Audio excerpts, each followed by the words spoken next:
Hello and welcome to our year-end update of what has been happening at Naylor. Now, just to jog through developments in each of the businesses in turn. We recently commissioned an automated perforating machine which has increased our capacity of large diameter perforated pipe. Over the Easter shutdown, we'll upgrade our cooling system, which will allow us to run our ducting and land drain lines quicker. And further increases in capacity will come from a new duct line and 2 autocoilers, which we ordered recently. We also need room to accommodate the injection moulding machines, which currently make couplings at Wombwell, and are looking at all options for increasing the footprint of this business at Cawthorne, whether through new buildings or conversion of existing buildings. We recently took delivery of 60mm tooling and a new autocoiler. We're also awaiting delivery of 2 new extruders, which should be commissioned before Christmas. Energy is the #1 issue in clay.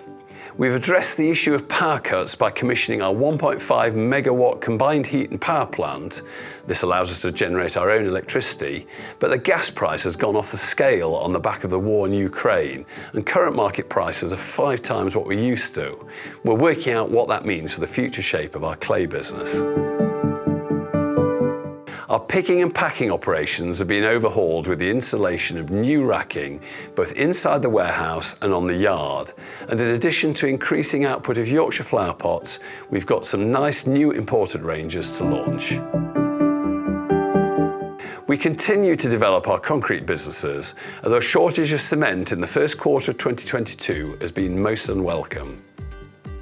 Having bedded down the automated lintel extrusion plant in 2021, we've now ordered an extension, 2 further lintel beds, which will increase our capacity of extruded lintels by about 50%.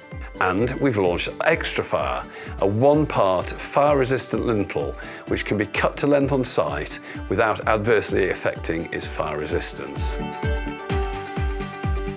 Acquiring Garforth site in summer 2021 has allowed us to crack on, and we've extended one of the 2 production buildings with the other one to follow.